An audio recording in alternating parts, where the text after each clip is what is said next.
Good evening. Welcome, everyone. I hope everyone can hear me okay. Welcome to Curators in Conversation, Wood Gaylor and American Modernism. This is a program presented by the Heckscher Museum of Art exclusively for museum members, donors, and special guests. Thank you for joining us and for your generous and ongoing support of the museum. I'm Caitlin Scher, Development Manager at the Heckscher Museum of Art, and I will be your host for this evening. Joining me shortly on screen will be Heckscher Museum Curator Karli Wurzelbacher and Fleming Museum of Art Curator Andrea Rosen. Andrea has been a curator at the University of Vermont's Fleming Museum of Art since 2015, July of 2015 to be exact. Previously, she was the curatorial assistant and manager of student programs at Bowdoin College Museum of Art. Andrea holds a master's in art history and museum studies from Tufts University and a bachelor's in studio art from Smith College. Her original research on Wood Gaylor resulted in the groundbreaking traveling exhibition that we will be discussing this evening and the scholarly publication accompanying the exhibition. Wood Gaylor and American Modernism, currently on view at the Heckscher Museum through May 23rd, includes 24 artworks by Wood Gaylor, including paintings from the Smith College Museum of Art, the Ogunquit Museum of American Art, the Portland Museum of Art in Maine, and the Whitney Museum. These loans are interspersed with paintings, sculptures, and drawings from the Heckscher Museum's collection by Gaylor and by artists in his social and artistic circles. At the end of their conversation, our speakers will be responding to some of your questions, so please feel free to type any questions you might have at any time during the presentation into the Q&A box on your screen. Without any further ado, I will hand the program over to Karli and Andrea. Hi, everybody. Hi, Caitlin. Hi, Andrea. Hello, everyone who's joining.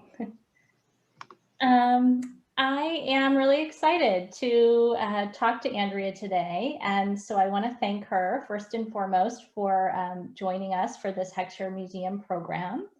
I also want to thank and recognize a lot of special guests that we have joining us tonight, including many members of the Gaylor family, which is fantastic. Lenders to the exhibition, thank you so much for letting us borrow your pictures. We are joined by staff and colleagues from the Ogunquit Museum of American Art in Maine. That's where the show will go after it leaves the Heckscher. We also want to say hello to Fred Baker, who is joining us. He donated to the museum many of the paintings on view in the Wood Gaylor show and really started the museum's relationship with this important artist. And we also have to recognize and thank Dr. Christine Isabel Oaklander, who really worked closely with Andrea to develop this exhibition on Wood Gaylor. And finally, thank you to Bernard Goldberg Fine Arts LLC for supporting the exhibition and for Andrea and Christine's fantastic catalog. They supported that as well. And so the catalog is available online and at the Heckscher and elsewhere. So let me share my screen so that we can look at some fantastic artworks.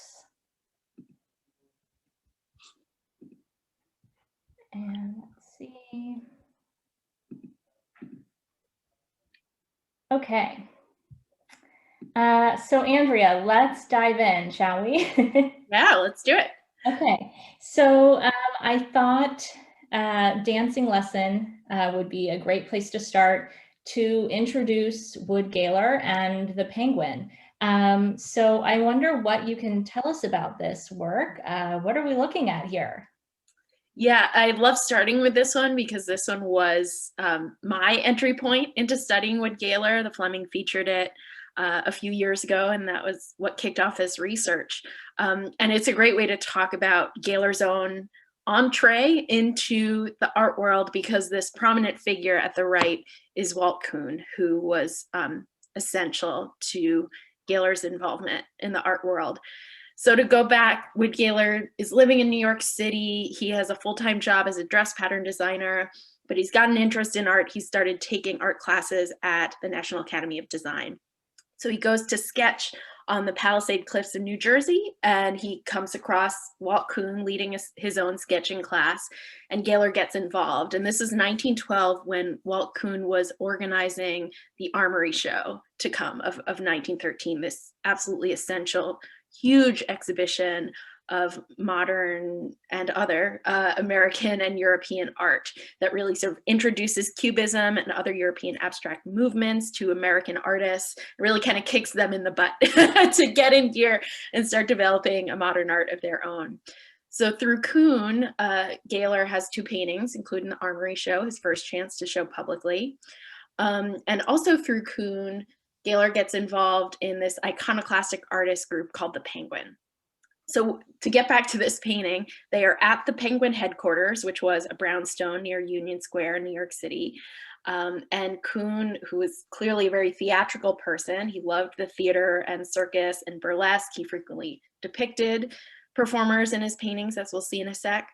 So he's leading this dance rehearsal.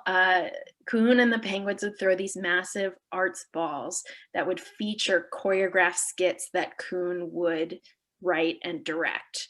So here he is leading the dancers in a rehearsal for one of their arts balls. I think the 1919 arts ball, which is featured in a poster in the Heckscher's collection and in the show. Yeah, so Karli, you're more of you come to this painting later than I have. Like, what are some of the aspects of it that you pick up on? Well, I think it's, there are a lot of unusual things going on in this work. I love the poses of the women. That's very striking. The depiction of space in the work is interesting, especially when you mention things like the theater and theatricality. When I look at this work by Gaylor and others, and you talk about this in your catalog essay, there's a sense that we're almost looking at like a flat stage-like setting.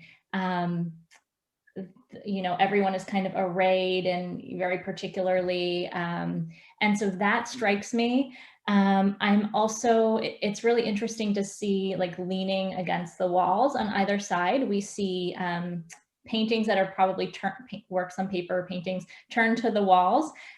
So it seems like they're rehearsing in their exhibition space. They're either putting up a show or taking down a show. And then, you know, there's a dog and there is a record player, which I think is fascinating in a lot of the Gaylor works on view in the show. There are musicians or musical instruments or record players. So it seems like in this one painting, it really encapsulates the interdisciplinarity of the Penguin, that there's dance, there's performance, there's visual arts, there's music. So it's just a really interesting work. Maybe if we go to the next painting, we can see some work by Gaylor's peers, some of the people you mentioned. Mm-hmm. Yeah, so here you see one of a watercolor. He's known for his oils, but a kind of classic Kuhn image of the solitary, somber looking performer contrasted with their makeup and their costume. And that's sort of a common theme. And then next you have a portrait of Louis Bouché, a very active Penguin member, by Florine Stettheimer. And Stettheimer is an amazing artist. A lot of you are probably familiar with her, with a lot of parallels to Gaylor that I find interesting that maybe we can circle back to in the Q&A section if people want to hear more. It's not one of our primary topics for today. And then last but not least is Adelaide Lawson Gaylor, who was Wood Gaylor's second wife. They married in 1926, but they were actually exhibiting together as early as the teens. In fact, she was included in a couple Penguin exhibitions. And we'll talk about the gender dynamics, that women were not members of the Penguin. They were, some great women artists were included in their exhibitions, and obviously models and dancers performed in the arts balls, but the women artists, who were often married to the male artists, were not, you know, really integrated into their activities, and we'll see why in a sec. Okay, so let's take a look at an arts ball so that we can start to think talk about what exactly is an arts ball. What is it that the Penguin was doing every year? Mm-hmm. Yeah, this is my favorite, one of my favorites. It's, I think, just one of his absolute masterpieces. So this depicts the Arts Ball of 1918. They always had a theme for the night. The theme of this Arts Ball is the night of 1,000 Pierrots. Pierrots are that French style clown with the white makeup and the white suit with the black accents. You see a few of those scattered. There's amazing archival photos of Gaylor and the other penguins in the Pierrot makeup.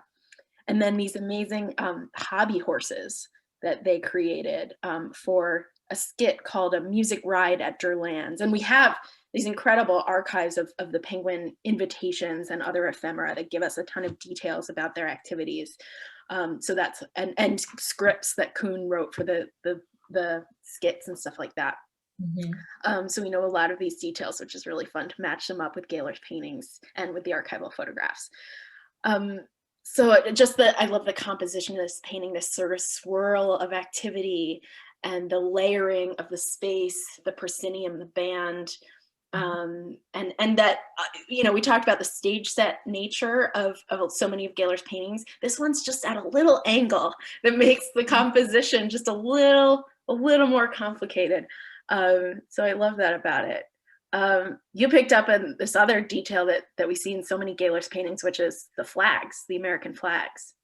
Right. So you and I were talking and thinking a lot about American art at this moment, and then also American culture more broadly. So 1918, this is the year that the midst of World War I, and then World War I is ending.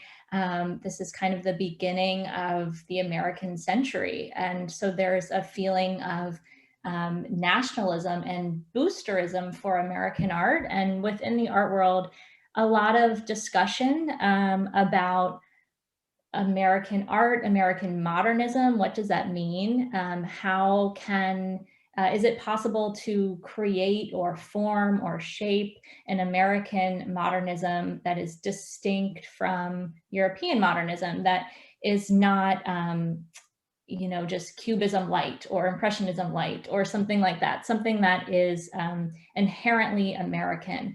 And these artists are interested in investigating those questions. So I think it's interesting that the flags point to this specific moment in time, and then also kind of index the dialogue that these artists are having with one another. Mm-hmm. And I think we see in the next, another arts ball scene, also bedecked with flags, although we're a few years later now, Arts Ball 1921. And I know one of the things, these paintings are great. They're almost like a Where's Waldo type visual exercises. There's so much to see and look at, and I think we both find new details every time. And one thing that we had wanted to touch on was this issue of Americanness. What does that mean? And also the idea of costuming in these works. And finding some figures in some kind of perplexing outfits. So we have clowns, we have skeletons, but we also have artists being depicted as showing up to these parties. And we know about this through the archival photos you mentioned, but also through Gaylor's visual record, in costumes that are primitivizing and kind of generically primitive. And so we have pulled out one specific example here to the side of the screen. So you can see we've got a figure who's kind of shirtless. He's wearing like a one-shouldered garment, maybe, holding a long curved sword with a feathered headdress. And it's hard to know exactly what this person is masquerading as.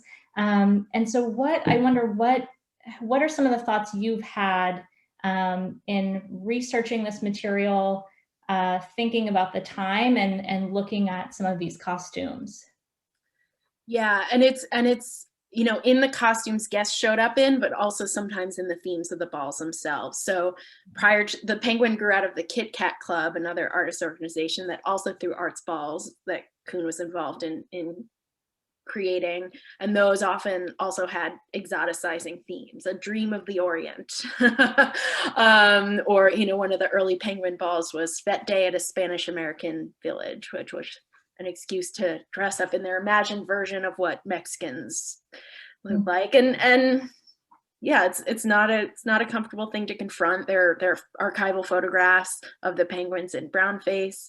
But I think it is interesting to think about the ways that this ethnic dress up and playing Indian actually really fed into a kind of crystallization of white American identity. I was really fascinated to learn that sort of playing Indian was a big part of the formation and early activities of the Boy Scouts, the Elks, the Lions, the Kiwanis International, that's an Ojibwe word, that American groups, white American groups, you know, saw playing American as this, again, like we were talking about, this way of finding some nugget of an original American identity, you know, that they could appropriate without actually bringing along the people whose culture it represented. Yeah. Right. Yeah. What are your thoughts on it, Karli? Well, it reminds me, we see this, probably a canonical example of this would be Marsden Hartley's, the titles of the works are Indian compositions, where he is working in Berlin. He's an American artist working in Berlin, wanting to stake you know, carve out some space for himself as an American modernist, and does so by looking to Native American material culture and motifs to borrow in his abstract work. So I think, as you say, it's something that is prevalent in art and then in the wider culture of the time. So it's I think important to note where it bubbles up in some of the works that we're looking at here. And you mentioned another topic. We've talked about gender, you talked about the Orient. And so another thing that the Penguins did was hold these weekly sketching sessions. And I know we wanted to take a look at these two works briefly to show the idea that the Penguins would gather weekly and sketch from a nude model. This was important to many of them. Also, a lot of their printmaking developed out of this experience. But this fact of the sketching parties and nude models is important to the work Bob's Party, which I think also touches on gender, race, ethnicity, the arts balls. I mean, this painting is just packed with so much visual information. And I wonder if we could start, you know, if you could just walk us through this a little bit, because like many of Gaylor's works, it's fantastically busy and just overwhelming, all these fascinating details. Yeah, so they would have these kind of stag parties, these private parties for the men of the Penguin with their sort of their models and their penguinette dancers as the female contingent at the party. So obviously they're encouraged to wear very little. They're sort of the sexualized topics of the festivities. There's definitely, we'll get into this perhaps, but there's sort of a class thing there too, right? These are women who are paid to use their bodies in this way, and they saw no compunction with continuing to do that in other ways. But anyway, so even though it was a private party, they'd still kind of put on a skit. And the skit here that we know both from Gaylor's memoir and Louis Bouché's memoir is, so at the sort of back left, there are two men sitting in kind of weird costumes. And it's Walt Kuhn as a sultan and another artist, Horace Brodsky, as his kind of court chamberlain. And the skit that Bouché describes is sort of women are paraded in front of the Sultan for his harem, and he rejects them and he rejects them. And then Bouché comes in as Salome, so in drag, but with like a pillow pregnant belly. then he's the one that the Sultan picks. So it's all going on in here, right? That exoticization and sexualization of the Orient, the weird, icky gender dynamics. Drag is thrown in there. Drag is an aspect of several Penguin elements. I'd love to get into that at some point. Mm-hmm. And then oddly enough, Louis Bouché meets his wife at this party. Like, she comes along with a penguinette friend and feels horribly uncomfortable because he's not the typical sort of penguinette person. But there's so much going on in this painting besides the icky gender stuff that it's hard not to love it. So all of the accessories on the wall, this would be like the back room at if that first painting was the front room with the penguin brownstone, this is the back room. So many accessories from the arts balls are in the background. The hobby horses are up on a high shelf. You see a blanket and a hat from the Mexican arts ball. These masks on sticks that they would use to put on a French play and paraded around to celebrate the armistice at the end of World War I. And at the very far left is a printing press that the artist Arthur Davies gave the Penguin that they did their printmaking experiments on. And there's so much more to see in this painting. I love how the paintings talk to each other in that way, like they reference each other. And it's also interesting to think about Wood Gaylor. He's painting his Penguin colleagues in Penguin events, and then he's showing these paintings in Penguin exhibitions. So there's this whole layer of self-referential, dialogue between the works. That's really interesting. And then in that way, he's helping to create the myth around the penguin. In fact, the penguin is pretty understudied, despite its sort of influence in American art in that time. And so again, credit to my dear Christine Oaklander for publishing an amazing article about the penguin and bringing it to light. But Gaylor's actually, through his paintings and other materials, kind of one of the primary sources about the penguin, because he's documenting and mythologizing their activities. Yes. And what you say about the women is so interesting. So this painting, or the penguin activities, are kind of ripe for feminist critique. At the same time, we have been talking about whether there's a possibility for a parallel reading, and it's interesting. So in some ways, women are at the heart of what the penguin is doing, and they are the performers. They are these kind of agents of modernism, but we don't know their stories because, as you say, the records that we do have are all from and by the men. So it's their memoirs, it's their paintings. So it's really hard to get at the historical truth of what was the role of these women, what were their thoughts, what were their contributions, because we just don't have access to that in the record. So I love this photo of them. And there are other photos like this where you can see the women in costume around the arts balls. And another great work for talking about gender is this one where the group has kind of taken their party to Maine, and we can talk about that. But what I love about this work is it kind of disrupts subtly disrupts gendered expectations. So here what we see is all of the women artists are busily sketching, and all of the men are kind of reclining and not working. So it's an interesting kind of flip-flop of the roles there. Mm-hmm. Yeah, and this is a great painting for identifying some of Gaylor's closest friends. So at the far left is Adelaide Gaylor, or I think she was still Adelaide Lawson at this point. Lying down in the middle with his back towards us is Robert Laurent, who became one of Gaylor's closest friends in the art world. And he's with his wife, Mimi, and son, John, the little one. And at the bottom right is Yasuo Kuniyoshi, another familiar name with great works in the show. Lying with, I think Gaylor often he takes liberties with hair color. Kuniyoshi would Japanese American, very dark black hair, and he's kind of given him this light brown. In around 1904, 1905, Hamilton Easterfield, this influential artist and critic and teacher, goes with Laurent, who was his sort of protege, and buys up land in Algonquin to create an art school and colony. So this summer retreat for this circle of New York modern artists. So yeah, everyone in this image is an artist. They're sort of paired off in married couples where the women have great art careers alongside their husbands.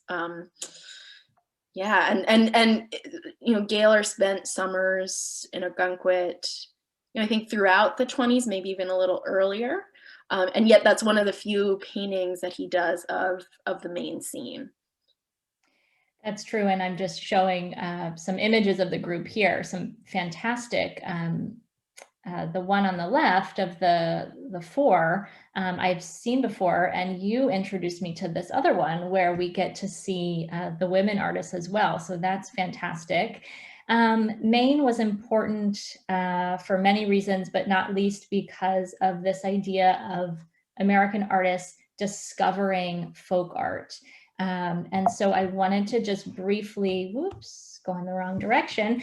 I wanted to briefly just put these works on screen and to talk for a minute about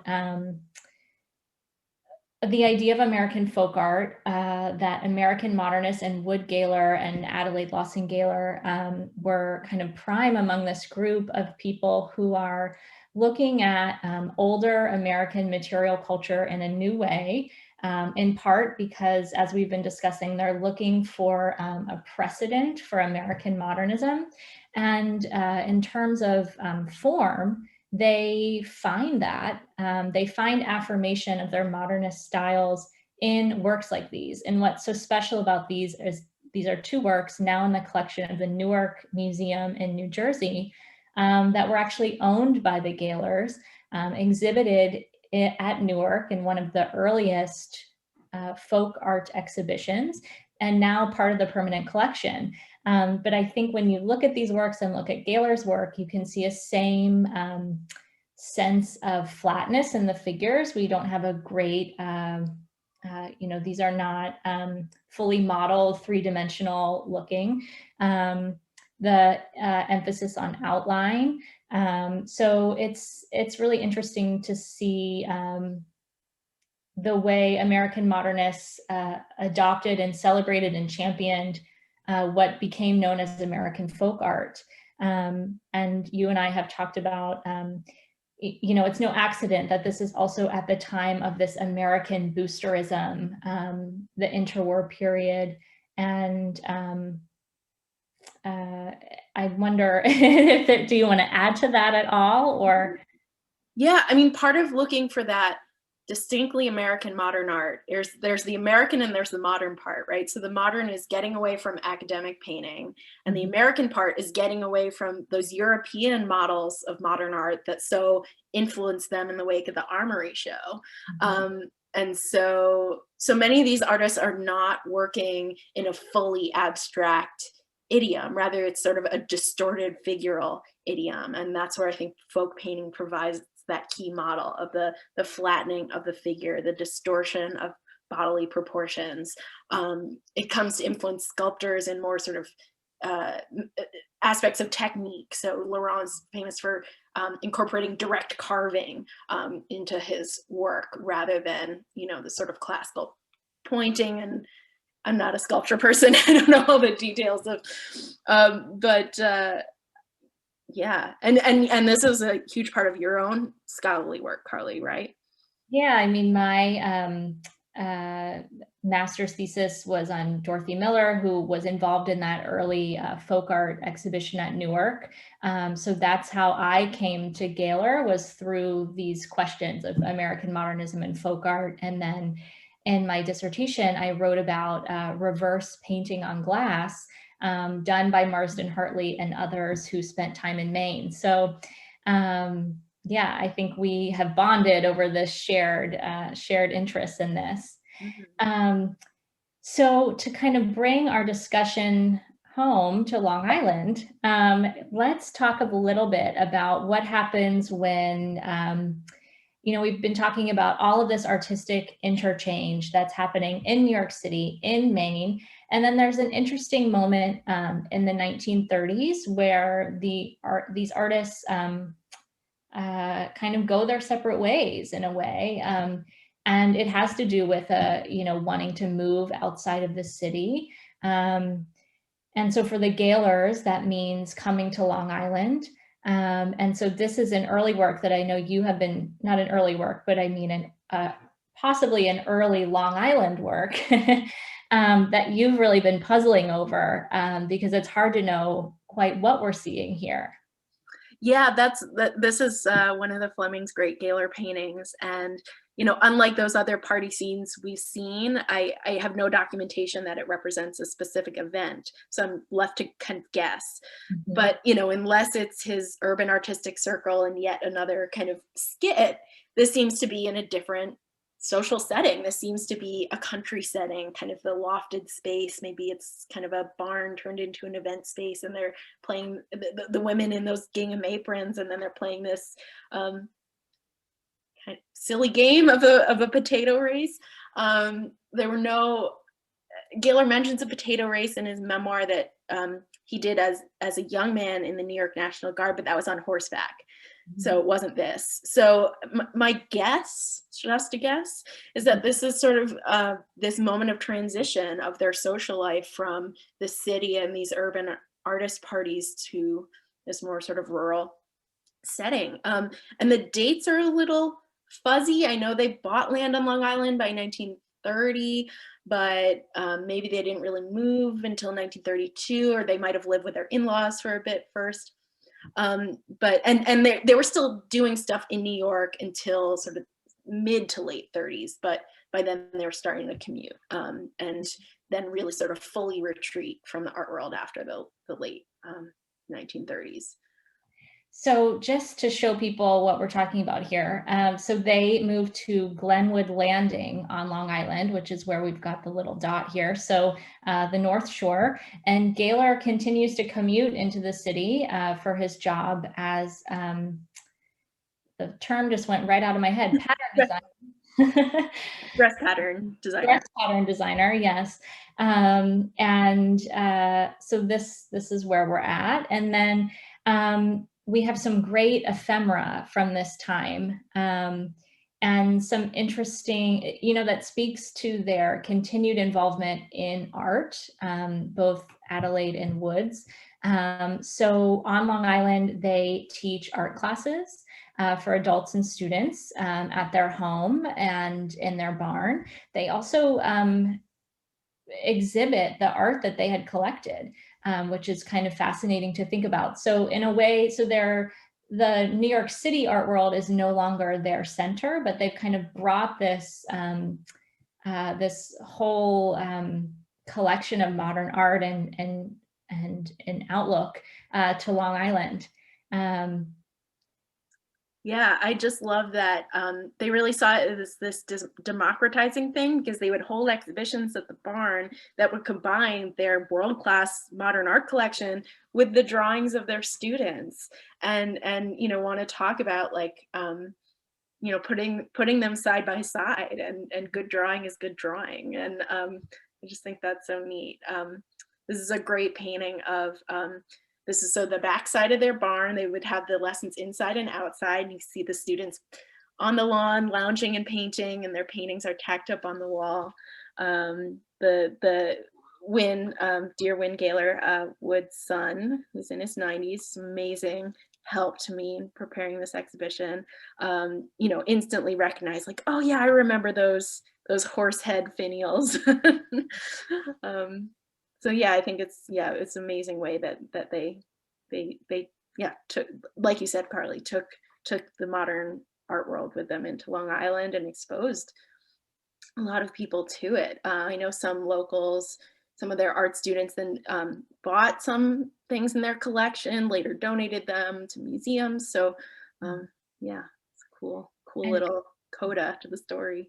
Right, and we should open it up to questions now, but we could probably end by showing this work, which has really just come to light through discussion around the show, which shows the Glenwood Firehouse. So interesting to see Wood Gaylor bringing this approach to group scenes to the events of Long Island life. So we could talk forever, but I'm curious to know if we have some questions from the audience. So maybe Caitlin will jump back on. There she is. Great. Yeah, thank you both for the this discussion. It's been so enlightening, and we do have some questions to conclude the program. So our first question is, do you think that the flatness and lack of modeling goes way back to the earliest American paintings, the anonymous, I believe it's pronounced, Freak family paintings, for example, and colonial era portraits? Yeah, I mean, what's really cool, and we didn't even kind of get to this part, is so those are the paintings that they're collecting, right? They're collecting the these kinds of portraits by itinerant, self-taught portrait painters like William Matthew Pryor. But not only that, it's they're starting to collect those paintings that actually creates the scholarship around American folk art, that creates the term American folk art. So, you know, in some of the catalogs of those early folk art shows, they're starting to figure out who those artists are, right? Like, we don't necessarily have a solid record of those artists from their day to now. We have to like backtrack and find the history, like I got to do with Wood Gaylor. So it's these artists finding those paintings, collecting them, and scholars starting to show them and make connections of like, it looks like these two are the same style. We think this is the same artist. And then all building the oeuvre of prior paintings, of freak paintings. So yeah, these artists helped create that scholarship. Right, they're really tastemakers in a way that the modern American artists saw aesthetic value in these works that historians of American art, you know, were looking for more of an academic traditional style, and they were really celebrating artists like Copley, who are like super technically skilled and traditionally trained. So it, as Andrea is saying, it's American modernists who create interest in works like these. Great. Our next question is actually a comment from Christine Oaklander. So Christine mentions that these artists were also looking at oceanic and African art. Davies collected heavily in this domain, as his estate auction catalog shows, and these artists were frequenting collections at the American Museum of Natural History to use as inspiration. Do you have any comments on that, jumping off that thought? Yeah, Christine and I share this interest, this whole other group that they're very involved in called the Salons of America, that have these huge annual shows. And in 1923, they have this show where they combine their art with sort of art from all over the world, including loans from the Natural History Museum. And that's in 1923. And I think it's interesting that that's on the cusp. In 1924, you get the first American folk art exhibitions. And I'm really curious if there really was a shift away from the sort of primitive tribal objects of the non-Western world towards American folk art in this moment. And I'm sure it's complicated in that they overlapped. But I wonder if that was part of that, like seeking the Americanness, was kind of wanting to move away from the objects that had been the sources for the European primitivists. That's the question I'm still mulling. But like Picasso, who appropriates from African art. So wanting to, sharing that impulse, but wanting to look at different source material, or looking at all of this material. We have another question. Could you both comment on the large window in the background of the Center of Dancing lesson? Yeah, I've often thought about this, and it could be they had a big green curtain. It could be Gaylor just didn't feel like trying to depict what was going on through that big window. I'm really interested in this idea that he might have been more skilled as a drafts person, as a drawer, as a line guy, and not as a painter, and that sometimes he drops details from the drawings when he turns them into paintings. So maybe you just had less patience for the detail when it was painted rather than drawn. Maybe the ladies also can't be practicing with the windows, with the curtains up. I don't know. Right, they're in bloomers. I love Jacqueline's comment, keeps your focus on the dancers. Absolutely, it could be, a compositional choice. Mm-hmm. And that color too. I mean, we haven't even talked about Gaylor's use of color, but obviously this is a very like foresty green painting. The green of the window is different than the green of the rugs, different than the green of the door. Yeah, funky use of color, that one. So you mentioned Jacqueline in our comments has another question for you. This is a longer one. She's curious if you can think of any modern painters or art that Gaylor's style influenced directly, and if you were going to put any modern or contemporary art in this exhibition, do any come to mind? Either modern folk art or more current day scenes of artist groups. Any thoughts on that? Sorry, so the question was, artists who were, I guess the first part is, are there any modern painters or art that Gaylor influenced directly with his style? I don't know of any specifically, but I'm interested in the ways that appreciation for Gaylor's work changes over time, and the way that that sort of relates to other trends and sort of recognizing who we might call modern primitives or outsider artists, folks like Grandma Moses. I think there's a lot of similarities there. There's sort of a revival of Gaylor's work in the 60s where he's showing at the Great Zabriskie Gallery, and she puts him in the show of 20th century primitives with Horace Pippin and John Kane. So that idea of like, obviously he was very integrally socially related to this art world, but paints in this sort of faux naive style, faux or just naive style. I think that's one of the interesting questions at the heart of Gaylor. But that then this appreciation for his work comes through associating him with these folks who were deemed outsiders, but ones who are unintentionally modernist in some way. It's complicated. We could we could be untangling that all day. I don't know. Do you have any thoughts on that question, Karli?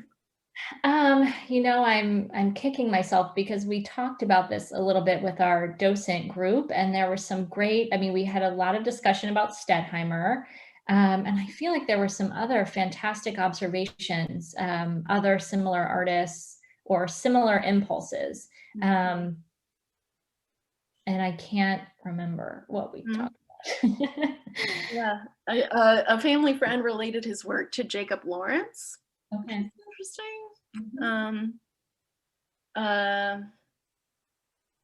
Yeah, I think Stettheimer is really, but it's interesting in that I think throughout art history, there's always this impulse to create community or to create aesthetic allegiances through portraying one another or portraying group events. So I think that impulse is interesting, and it was an interesting assertion that you make in the catalog, Andrea, and I think something important to remember, that modernism is not created by these singular isolated geniuses. It's really through dialogue, verbal, artistic, written, interdisciplinary, sharing of ideas at these events that modernism is formed and circulated, and I think that's what Gaylor's work speaks to. So we have a comment. During these years, dealers were actively selling folk art. Edith Halpert, for example, and artists were also dealing in folk art. So just going back to that point that you made earlier, I'm not sure if you have any more commentary on that. I mean, What kicks off Edith Halpert's dealing career is her visit to Algonquin in 1926. And she starts by opening a gallery to show contemporary American artists that primarily features the Algonquin group. And she gives Gaylor 2 solo shows at her downtown gallery. And then around that same time, she opens sort of a secondary gallery of folk art. And then she influences Holger Cahill, and he curates those folk art shows for Newark. So again, the Algonquin artists are having a direct impact on those dealers and curators and scholars of folk art as they emerge. Yes, and then the kind of epitome of this is when then those folk art exhibitions are shown at MoMA, the Museum of Modern Art in New York City. So that's the moment where these things really become totally enmeshed. And I just wanted to say we have a fantastic portrait of Halpert by Peggy Bacon on view in our version of the show at the Heckscher, because she is really a key figure in all of this. Another question, can you think of other American artists with such a sense of humor as what we see in Gaylor's paintings? Is that humor more or less restricted to the Penguin Arts Festival paintings? Well, I think, you know, one thing that's really interesting, I see a lot of parallels with Dada, and this goes to Florine Stettheimer, also in Marcel Duchamp, when you talk about cross-dressing or just play with gender, like very just playing with gender and sexuality and costume and the irreverence of that. I think that's where my mind goes. Yeah, I agree. And I thought of Stettheimer as well. And it's interesting that it can be hard to answer that. And I think that speaks to the way we may devalue humor in art history, which is something I like to try to correct, and one of the many reasons to fall in love with Gaylor's work. Right. And I mean, like this picture we're looking at, like, I certainly cannot think of another work with a huge paper mache bird in the middle of it, you know, with a rugby ball painted white and a whole skit. So I think that's all of these comments have been great. And I think that's a great one too, to really celebrate the fun and the whimsy of these works. And I think Gaylor's work does stand out in that way. Right. But yeah, I mean, think about it another way, you know, artists like to party, right? There are definitely other groups of artists who put on wacky parties, had costume balls. Like that's actually sort of a tradition that they're drawing from. And I love that you brought up Dada. And so maybe it's sort of more the fact that through Gaylor's works, we get to sort of witness these events in a way that maybe we don't if those events are really kind of only portrayed through archival photographs. So Gaylor's sort of bringing out this aspect, and we're bringing that out through the show. Right. Yes, I think that's a good point. I think we don't, that humor isn't often depicted as the subject of the work. Well, I think that's the perfect place to wrap up our discussion. I know a lot of folks watching are commenting that they've really enjoyed learning about the humor in these pieces. And so thank you both very much for your conversation and giving your time this evening. Thank you everyone who tuned in and listened this evening, and we hope you will come and visit the Heckscher Museum and see the exhibition. As a reminder, Wood Gaylor and American Modernism is on view through May 23rd, and you can visit heckscher.org for more information on how to schedule a visit and for more videos and educational content related to the exhibition. Thank you, everyone, and have a wonderful evening. Thank you, everybody. Thank you, Andrea. Thank you, Karli. Thank you, Caitlin. This is great. Yeah, hope to see everybody soon. Okay, bye. Bye.